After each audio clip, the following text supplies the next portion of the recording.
Ito, ang latest weather update. Alamin ang pinakasariwang ulat panahon ngayon dito sa Information TV Educational Channel. Makikita natin dito sa ating latest satellite images na itong mahabang series ng kaulapan na patuloy nga na umiiral dito sa bahagi ng Mindanao at Palawan ay ang patuloy na pag-iral ng Intertropical Convergence Zone o yung ITCZ. Ito yung salubungan ng hangin mula sa Northern at Southern Hemisphere.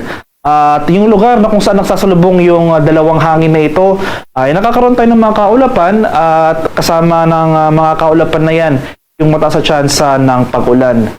So asahan nga natin itong area ng Palawan, buong Mindanao, some parts of Negros Island region. Asahan natin ngayong araw ang makulimlim na panahon at mga kalat-kalat na pag-ulan. Makakaranas rin tayo ng mataas na tsansa ng pag-ulan sa eastern section ng Visayas. Dito dulot naman yan ng easterly so yung mainit na hangin galing sa Karakatang Pasipiko. Meanwhile, for Metro Manila at nalalabing bahagi ng ating bansa, ay magpapatuloy itong generally fair weather. Sasamahan lamang yan ng mga pulupulong pag-ulan na may pagkulog at pagkidlat na dulot ng thunderstorms. At sa kasalukuyan, wala pa naman tayong binabantayang low pressure area o namang sama ng panahon sa loob at labas ng ating par na maaaring maging bagyo sa mga susunod na araw.